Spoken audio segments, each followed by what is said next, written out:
साथियों, हमारे government job सूचना में आपका बहुत बहुत स्वागत है। दोस्तों, इस वीडियो में हम आपको बताने वाले हैं बिहार दरोगा मद्य निषेध में भर्ती जो नई भर्ती आई है, जो कि काफ़ी बहुत अच्छा होने वाला है आप लोगों के लिए। तो अगर आप तैयारी कर रहे हैं तो मद्य निषेध दरोगा के लिए तो बहुत ही, और इसका जो पेमेंट है बहुत अच्छा पेमेंट रहता है। तो आइए हम आपको बता दें इस नोटिफिकेशन में हम क्या बताने वाले हैं, उम्र सीमा क्या होने वाला है और बदलाव जो हुआ उसके बारे में, एग्जाम पैटर्न क्या होने वाला है वो हम आपको बताएंगे। और उसके बाद आपको बताएंगे फिजिकल में जो है बहुत बड़ा बदलाव हुआ है। तो इस वीडियो में हम आपको बताएंगे उम्र सीमा, एग्जाम पैटर्न और फिजिकल, कौन कौन से लोग जो है इस फॉर्म को भर सकते हैं, वो पूरी जानकारी हम इस वीडियो में देने वाले हैं। और कितना मार्क्स निगेटिव है या नहीं है, कितना मार्क्स का क्वेश्चन पूछा जाएगा, कितना समय लगेगा, सिलेबस क्या है, वो पूरी जानकारी हम इस वीडियो में देंगे। तो अगर चैनल पर ऐसा ही वीडियो आप देखना चाहते हैं तो चैनल को प्लीज सब्सक्राइब कर लीजिए और बेल आइकन को दबा दीजिए ताकि आने वाला हर नोटिफिकेशन आप तक पहुंचता रहे। जैसा कि दोस्तों आप देख पा रहे हैं यहाँ पे देख पा रहे हैं बिहार अवर पुलिस जो है ये आया है। तो वेबसाइट यहाँ दिया हुआ है, आप डिस्क्रिप्शन लिंक देंगे, वहाँ जाके ऑनलाइन की अगर बात की जाए तो ऑनलाइन की जो है प्रारंभिक जो है तिथि जो है, अंतिम तिथि जो है और प्रारंभिक तिथि दोनों हम बताएंगे। तो यहाँ पर दिया हुआ है 27/3/2025 दिया हुआ है। तो चलिए दोस्तों, ऑनलाइन की तो बात हो ही गया, कब से ऑनलाइन जो है, कब तक डेट है, यानी कि ऑनलाइन शुरू हो गया है। विज्ञापन संख्या ध्यान में रखना है आप लोगों को, भर्ती से पहले लोग विज्ञापन संख्या देखता है 1/2025 का विज्ञापन संख्या। और आपको यहाँ कुछ नहीं हम बताने वाले हैं। और जब शुरू किया जाएगा तो देखिए यहाँ पे 27/2/2025 जो है ये वैकेंसी आ गई है। तो 27/2 से ऑनलाइन शुरू हो जाएगा आपको। तो चलिए हम आगे देखते हैं। और ऑनलाइन फॉर्म मोड में आवेदन जो है भरने वाला है। तो आपको हम जैसा कि कहे हैं वीडियो में, जो ये बस पॉइंट टू पॉइंट जो है आपसे बात होगा। तो देखिए यहाँ पे उम्र सीमा आपकी बताए थे, उम्र सीमा तो 1/8/2024 के आधार पर जो है आपको उम्र सीमा गणना की जाएगी। 1/8/2024 के आधार पर आपको उम्र सीमा की गणना की जाएगी। अब दोस्तों रहा आपको क्या, यानी कि जो है कब समकक्ष क्या चाहिए, तो आपको एज यानी कि उम्र सीमा जो है 1/8/2024 से मैट्रिक अथवा समकक्ष प्रमाण पत्रों के आधार पर आपका होगा। अब आइए जनरल, ओबीसी, एससी, एसटी के लिए जो है कितना कम से कम दिया गया है और ज्यादा से ज्यादा कितना दिया गया है उम्र सीमा में छूट, उसकी हम जानकारी आपको दे दे। तो उसकी हम जानकारी आपको दे दे। तो देखिए यहाँ पर दिया गया है जनरल के लिए, यानी कि सामान्य वर्ग के लिए, सिर्फ ये पुरुषों के लिए है। पुरुषों के लिए न्यूनतम 20 वर्ष है, ध्यान में रखिएगा 20 वर्ष। अगर जनरल कोटा से आप आते हैं तो आपके लिए 20 वर्ष है। उसके बाद दोस्तों अगर अधिकतम उम्र सीमा के तो आप 37 वर्ष तक इस फॉर्म को भर सकते हैं। अगर जनरल में है आप तो 20 से लेकर 37 वर्ष के बीच में आप भर सकते हैं। लेकिन अगर जनरल महिलाएं हैं तो उनके लिए क्या होने वाला था, कम, देखिए उम्र सीमा तो 20 ही है और अधिकतम जो वो 40 साल तक जो है भर सकते हैं। तो जनरल महिला के लिए जो है आपको अधिकतम 40 साल अगर है तो आप इस फॉर्म को भर सकते हैं। और जनरल पुरुष हैं तो 37 साल तक आपका उम्र है तो आप इस फॉर्म को भर सकते हैं। दोस्तों वीडियो थोड़ा लंबा होगा, लेकिन हम एक एक जानकारी आपको सही जानकारी हम इस वीडियो में देने वाले हैं। अगर आप पिछड़ा एवं अत्यंत पिछड़ा ओबीसी, ईबीसी वर्ग से आते हैं तो जो है ये देखिए पुरुषों के लिए जो है आपको जो है, महिलाओं के लिए न्यूनतम उम्र 20 वर्ष है, सेम 20 वर्ष है, लेकिन अगर अधिकतम की जाए तो 40 वर्ष रखा गया है। यानी कि ओबीसी के लिए और ईबीसी के लिए दोस्तों, ईडब्ल्यूएस के लिए तो वही हो गया, बता चुके हैं। अनुसूचित जाति यानी कि एससी एसटी के लिए अगर बात की जाए, एससी एसटी की बात की जाए तो उसके लिए जो है कम, महिलाओं के लिए जो है न्यूनतम आयु जो है यहाँ पर देखिए 20 वर्ष और अधिकतम 42 वर्ष दिया गया है। अगर आप एससी एसटी से हैं तो कम से कम आपका उम्र 20 वर्ष होना चाहिए और अधिकतम 42 होना चाहिए, जो है जैसा कि आप देख पा रहे हैं। यानी कि महिला और पुरुष दोनों के लिए एससी एसटी में जो है एक ही रूल है, यानी कि 20 वर्ष में कम से कम 20 होना चाहिए और ज्यादा से ज्यादा आपका 42 उम्र होना चाहिए। 42 साल तक आप फॉर्म को भर सकते हैं। तो चलिए हम आगे देखते हैं आगे क्या बताया है। देखिए यहाँ पे बिहार के वैसे सरकारी सेवक उच्चतर वेतनमान की सेवा यानी सवर्ग में जाने के लिए प्रतियोगिता परीक्षाओं में भाग लेने हेतु अधिकतम उम्र जो है 5, अगर आप नौकरी कर रहे हैं तो आपको 5 साल का और छूट दिया जाएगा, ये कहा गया है। या आप यानी असैनिक पदों पर नियुक्ति हेतु भूतपूर्व सैनिक है तो भी आपको जो है दिया जाएगा। तो यहाँ जो बहुत बड़ी अच्छी जो है ये वैकेंसी है और बहुत अच्छा जो है ये नोटिफिकेशन में दिया गया है। तो देखिए यहाँ पर दिया गया है।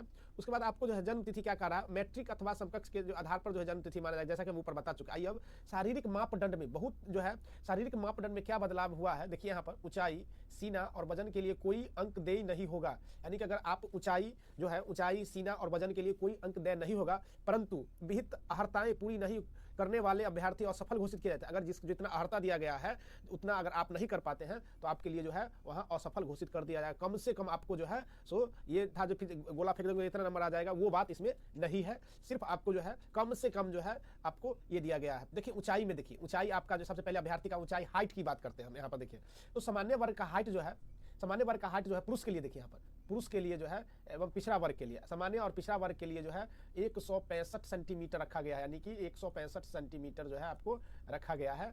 और देखिए यहाँ पर अत्यंत पिछड़ा पुरुषों के लिए 160 रखा गया है, ध्यान में रखिएगा 160 सेंटीमीटर ये आपको रखा गया है। अब आइए अनुसूचित जाति और अनुसूचित जनजाति यानी कि एससी एसटी के लिए जो है आपको रखा गया है 160 सेंटीमीटर जो है रखा गया है। तो ध्यान में रखना है। जनरल के लिए ईडब्ल्यूएस के लिए और ओबीसी के लिए और एससी एसटी के लिए, सब के लिए हमने बता दिया। अब चलते हैं दोस्तों महिला, सभी वर्ग की महिलाओं के लिए कम से कम 155 होना चाहिए, यानी कि 155 सेंटीमीटर जो है आपको हाइट होना चाहिए। अब देखिए यहाँ पर सीना की बात की जाए तो सीना जो दोस्तों सिर्फ जो है पुरुषों के लिए जो है सीना होता है, महिलाओं के लिए सीना जो है मापा नहीं जाता है, सिर्फ पुरुषों का सीना मापा जाता है, जैसा कि देख पा रहे हैं। तो सामान्य जनरल के लिए देखिए यहाँ पे जनरल और ओबीसी के लिए जो है यहाँ पर, और अत्यंत पिछड़ा वर्ग के लिए देखिए यहाँ पर दिया गया है बिना फुला, यानी कि 81 सेंटीमीटर आपको देना है और फुला के 86 सेंटीमीटर जो है कम से कम आपको देना है। दोनों का डिफरेंस जो है सो 5 सेंटीमीटर होना चाहिए। देखिए यहाँ पर कहता है फुलाने के बाद सीना में कम से कम 5 सेंटीमीटर का अंतर होना अनिवार्य है। तो दोस्तों आप जो है इस बात को ध्यान में रखिएगा। अब देखिए यहाँ पे अनुसूचित जाति से है या अनुसूचित जनजाति से है, एससी एसटी से है, तो आपके लिए जो है क्या होने वाला ये देखिए। पुरुषों के लिए ये है, पुरुष के लिए जैसा कि देख पा रहे हैं ये पुरुष के लिए है। तो देखिए यहाँ पर 79 सेंटीमीटर कम से कम और फुला का जो है 84, दोनों का फिर अंतर जो देखा जाएगा तो 5 सेंटीमीटर जो है अंतर जो है फुला देना है। देखिए उसके बाद देखिए महिलाओं के लिए सीना की जो है नहीं मापा जाएगा यहाँ, जैसा कि आप देख पा रहे हैं नोटिफिकेशन में। अब आइए दोस्तों वजन, वजन बहुत महत्वपूर्ण रखता है एक वैकेंसी के लिए, और आपके लिए जो है वजन बहुत महत्वपूर्ण है। ज़्यादा लोग वजन में जो है ध्यान, नोटिफिकेशन ध्यान में देखते नहीं है और वजन में जो है क्या करते हैं जो छट जाते हैं। देखिए यहाँ पर वजन के लिए अगर न्यूनतम वजन की जाए तो 48 किलो जो है महिला उम्मीदवार के लिए। देखिए महिला उम्मीदवार के लिए वजन जो है 48 kg है, तो ध्यान में रखिएगा। उसके बाद आइए लिखित परीक्षा की हम बात बताए थे आपको, जो लिखित परीक्षा कैसे होने वाला है उसकी बात की जाए, इसका एग्जाम पैटर्न क्या होगा वो देखिए। तो इसमें जो है 100 नंबर, जैसा कि देख पा रहे हैं कुल प्रश्नों की संख्या 100 होगा। पहला एग्जाम में आपको प्रश्न की संख्या 100 होने वाला है, जिसमें एक प्रश्न 2 अंक का होगा, यानी कि एक प्रश्न जो है 2 अंक का होगा। तो सोच लीजिए 100 प्रश्न आपका जो है 100 प्रश्न जो है 200 नंबर का होने वाला है। और समय की अगर बात की जाए तो समय आपको जो है यहाँ 2 घंटा जो है मिलने वाला है। देखिए समय अवधि आपको 2 घंटा मिलने वाला है। अब बात की जाए क्या निगेटिव है या नहीं है, तो जी हाँ दोस्तों निगेटिव बिल्कुल है। 0.2 जो है इसका निगेटिव है। तो देखिए यहाँ पे 2 परीक्षा होने वाला है, तो 30% कम अंक प्राप्त करने वाले अभ्यर्थी को मुख्य परीक्षा के लिए असफल हो, यानी कि अगर 30% से अगर कम आपको अंक आता है तो आपको क्या कर दिया जाएगा, मुख्य परीक्षा आपको रिजल्ट नहीं दिया जाएगा। तो देखिए जैसा कि देख पा रहे हैं। उसके बाद देखिए द्वितीय चरण में क्या है वो देखिए, द्वितीय चरण की भी परीक्षा होगी आपको। और देखिए यहाँ पर सिलेबस की बात की जाए, सामान्य हिंदी जो है 2 घंटों का होगा, जिसमें 100 प्रश्न होंगे। देखिए 100 प्रश्न, कम से कम 30% क्वालिफिकेशन के लिए आपको चाहिए, 30% अंक चाहिए, अनिवार्य होगा दोस्तों, जैसा कि देख पा रहे हैं।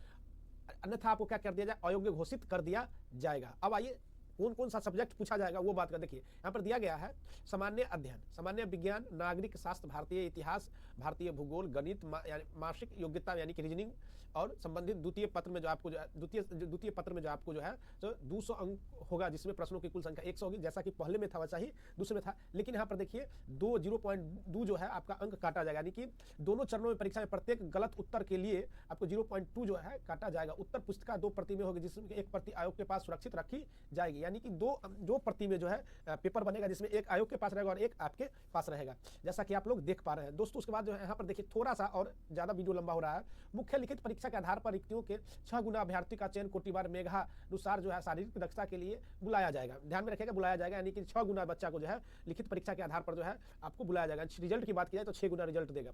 अब दोस्तों अब आपको हम शारीरिक दक्षता की बात हम तो बता दें, दौड़ जो है कितना किलोमीटर होने वाला है तो वो देख लीजिए यहाँ पे। तो वो आपको जो है अगर दौड़ की बात की जाए तो देखिए यहाँ पे सभी कोटि के पुरुषों के लिए दौड़ जो है 1.6 किलोमीटर दौड़ होने वाला है, और समय सीमा जो है 6 मिनट 30 सेकंड चाहिए पुरुष के लिए। और अगर महिलाओं के लिए अगर बात की जाए तो 1 किलोमीटर दौड़ जो है आपको 6 मिनट में, यानी कि जो 1 किलोमीटर महिलाओं के लिए 6 मिनट में है, और 1 किलोमीटर जो है 1.6 किलोमीटर जो है आप जो है कह सकते हैं जो पुरुषों के लिए, यानी कि 6.5 मिनट में दिया गया है। देखिए आप ऊंची कूद की अगर बात की जाए तो पुरुषों के लिए 4 फीट कूदना है और महिलाओं के लिए 3 फीट जो है देना है।